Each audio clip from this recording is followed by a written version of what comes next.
हाँ तो स्टूडेंट, आज हमारी इंजीनियरिंग ड्राइंग की 4th क्लास है। इसमें हम आज आपके लिए इंजीनियरिंग ड्राइंग में मापनी क्या होती है ये पढ़ाएंगे कि मापनी को कैसे बनाया जाता है।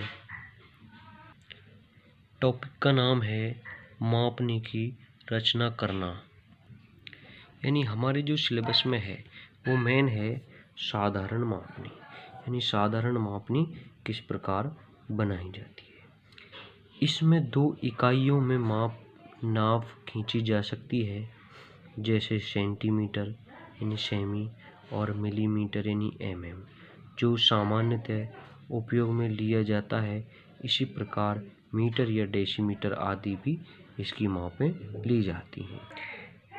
देखिए, मैं आपके लिए एक उदाहरण करवा रहा हूँ मापनी का, कि जैसे 8 मीटर अंकित करने वाली मापनी की रचना करो। मापनी में 6.8 मीटर की दूरी को अंकित करना है यदि RF 1:50 है। अब हम इसको हल करने के लिए क्या करेंगे, सबसे पहले लिखते हैं कि दिया हुआ क्या है। देखो, सबसे पहले लिखते हैं कि दिया हुआ क्या है, RF कितना है 1:50 या 1/50 इसको हम कह सकते हैं। वस्तु की वास्तविक लंबाई 8 मीटर या 8 × 10 सेमी 100 सेमी कह सकते हैं इसको, ठीक है। अगर इसकी माप अगर हम सेमी में लेते हैं तो ये 800 सेमी हो जाएंगी 8 मीटर की। अब हमें ज्ञात क्या करना है, ड्राइंग पर वस्तु की लंबाई, ये हमें ज्ञात करनी है। तो इसके लिए सबसे पहले हम सूत्र देखते हैं। सूत्र क्या है, RF बराबर ड्राइंग पर वस्तु की लंबाई बटे वस्तु की वास्तविक लंबाई। या इसको हम ऐसे भी कह सकते हैं कि भाई जो चीज़ हमें ज्ञात करनी है, क्या करना है, ड्राइंग पर वस्तु की लंबाई हमें ज्ञात करनी है। इसके लिए हम ड्राइंग पर वस्तु की लंबाई बराबर RF इंटू वस्तु की वास्तविक लंबाई से गुना हो जाएगा।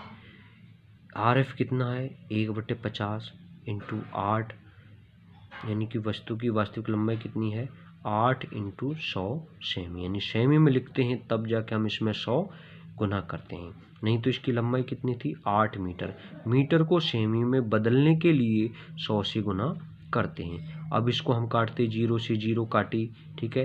5 दूनी 10 और 2 8 16, तो कितना आ गया है 16 सेमी आ गया है। देखो, माप हमारी मीटर में दे रखी थी लेकिन हमने उसको सेमी में तोड़ लिया था, इसलिए अब हमारा जो आया था 16 सेमी। इसको हम यानी कि यहाँ से यहाँ तक पूरी मापने की लंबाई हम 100 को 2 भागों में डिवाइड करते हुए 8 सेमी की एक रेखा खींचते हैं। इस 8 सेमी को हम 8 मीटर मानेंगे, ठीक है। तो हमने सबसे पहले इस प्रकार 16 सेमी की लाइन खींची है, ठीक है। 16 सेमी को हमने कितना माना है 8 मीटर, ठीक है। सेमी में बदलने के लिए इसको बीच में से काटते हुए डिवाइड किया है, ठीक है। फिर जो पहला भाग था इसको हमने बराबर 10 भागों में विभाजित किया है, ठीक है। ये अपने उसके बाद हमने सबसे पहले हमें कितना ज्ञात करना था, मापनी में 6.8, तो सबसे पहले हम खाने गिन लेते 1 2 3 4 5 6 मीटर हो गया। अब 0.8 के लिए हम आगे तो बढ़ नहीं सकते, इसलिए हम क्या करेंगे, यहाँ से देखो 8 लेने के लिए 0.8 लेने के लिए 1 2 3 4 5 6 7 8, ठीक है। तो यहाँ पर हमने एक एक्सटेंशन रेखा खींचते हुए विमांकन रेखा को डायमेंशन रेखा हमने खींचते हुए इसकी लंबाई को दर्शाया है। इस प्रकार यह कौन सी मापनी हुई, साधारण मापनी। कौन सी है, साधारण मापनी। देखो, मैं आपके लिए एक और उदाहरण करवा रहा हूँ, लगभग सेम ही है, आपकी बुक्स में दिया हुआ है। 8 मीटर अंकित करने वाली मापनी की रचना करो, ठीक है। मापनी में हमें 5.3 मीटर की दूरी अंकित करनी है। इसमें भी RF हमें 1:50 दिया हुआ है, ठीक है। अब सबसे पहले वही देखते हैं कि दिया हुआ क्या है। दिया हुआ है RF 1:50, या इसको हम 1/50 कह सकते हैं।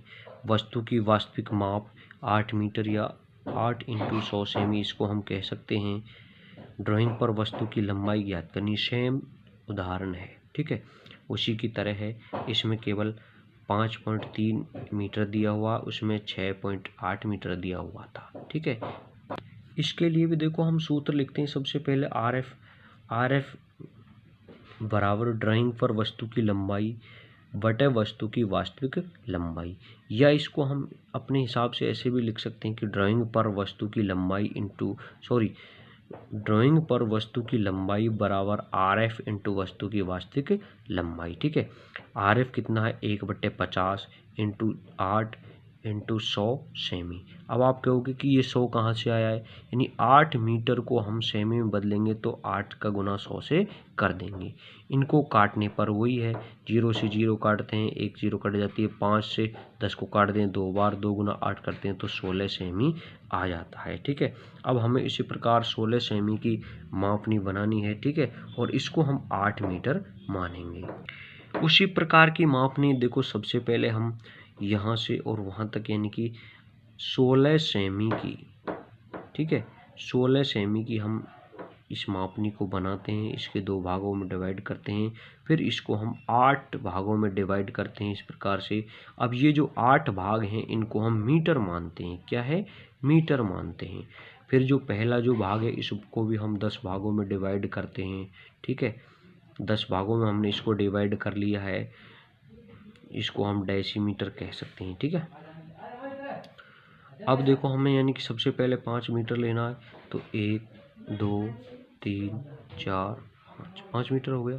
सीधे एक्सटेंशन लाइन खींची हमने, ठीक है। उसके बाद हमने लेनी 3, तो 1 2 और 3, ठीक है। इस प्रकार हमने यह लाइन खींची और इसकी माप को हमने यहाँ पर दर्शाया।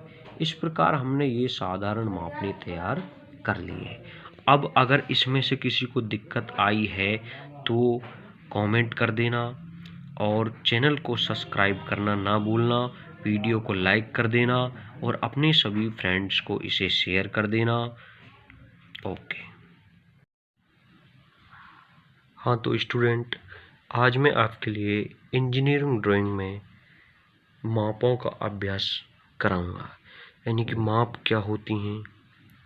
यानी कि हम कोई भी अगर ड्राइंग का कार्य करते हैं तो उसमें किसी भी वस्तु की ड्राइंग बनाते हैं तो उनकी माप लिखते हैं कि भाई यहाँ इसकी लंबाई इतनी होती है, इसकी लंबाई इतनी होती है, लंबाई है, चौड़ाई है। तो इसको हम क्या कहते हैं, माप यानी विमांकन कहते हैं, ठीक है। अब विमांकन किस पद्धति में दर्शाना है, कैसे दर्शाना है, ये आज हम इसके बारे में डिस्कस करेंगे। मापों का अभ्यास यानी इसको डायमेंशनिंग प्रोटेक्ट कहते हैं, प्रैक्टिस डायमेंशनिंग प्रैक्टिस कहते हैं। लेसन नंबर पार्ट है अपना, इसमें देखते हैं क्या होता है। विमांकन यानी डायमेंशनिंग किसी भी ड्राइंग में वस्तु यानी ऑब्जेक्ट की नाप को दर्शाना ही विमांकन कहलाता है। यानी हम कोई भी आकृति बना रहे हैं, उसकी जो नाप लिखते हैं उसी को हम विमांकन कहते हैं। विमांकन में एक्सटेंशन लाइन, डायमेंशन लाइन तथा लीडर लाइन का तथा एरोहेड आदि सम्मिलित किए जाते हैं। अब हम देखते हैं कि भाई एक्सटेंशन लाइन क्या होती है, डायमेंशन लाइन क्या होती है, लीडर लाइन क्या होती है, एरोहेड क्या होता है। देखिए, ये एक आकृति बनाई थी हमने, किसी की भी ड्राइंग बनाई है। इसमें देखो यहाँ से यहाँ तक इसकी क्या है, लंबाई दे रखी है। इस लंबाई को जिस लाइन द्वारा दर्शाया जाता है उसे हम डायमेंशन लाइन कहते हैं।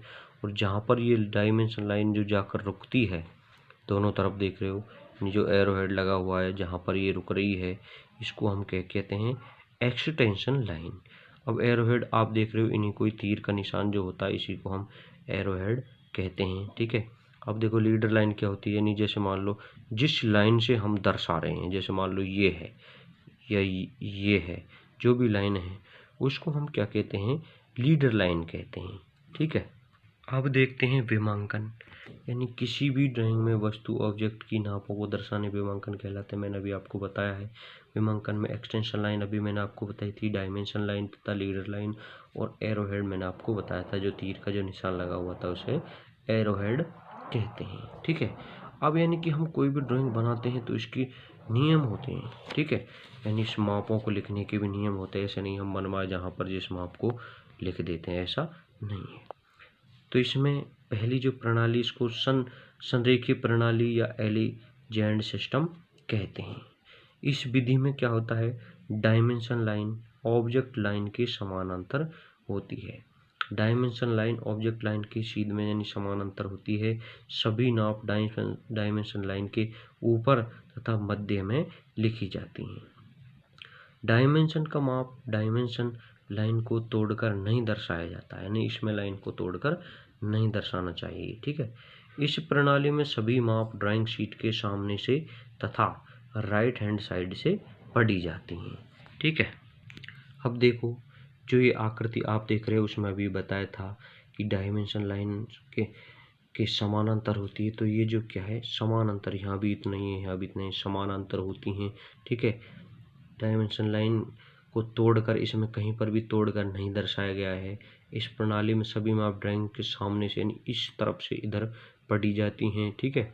यहाँ से देखेंगे इस तरह, यानी right hand side, H S side, यानी कि राइट हैंड साइड से पढ़ी जाती हैं, ठीक है।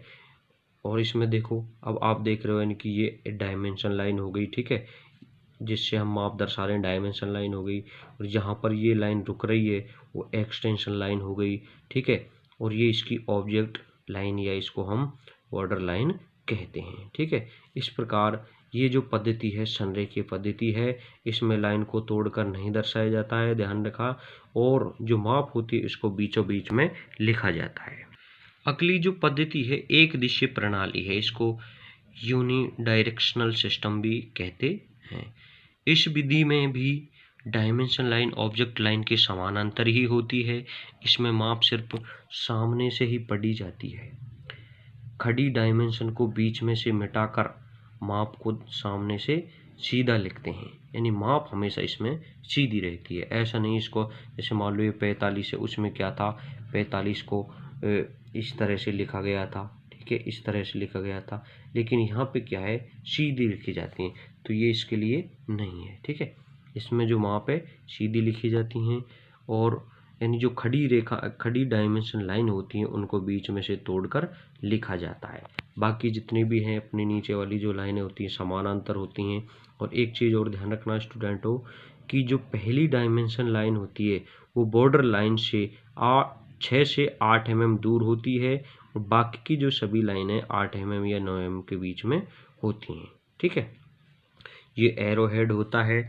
मैं एरो हेड को आपको एक और बताता हूँ कि एरो हेड कैसे बनाना चाहिए और कैसे नहीं बनाना चाहिए, कौन सी विधि सही है कौन सी गलत है, मैं आपको अभी दिखाता हूँ। अब देखो एरो हेड की जो सही स्थिति है वो कौन सी है। देखो, अगर हम एरो हेड ऐसा बनाते हैं तो ये भी गलत माना जाता है, ऐसा बनाते हैं तो भी गलत माना जाता है, ऐसा बनाते हैं तो भी गलत माना जाता है। ये एरो हेड सही माना जाता है।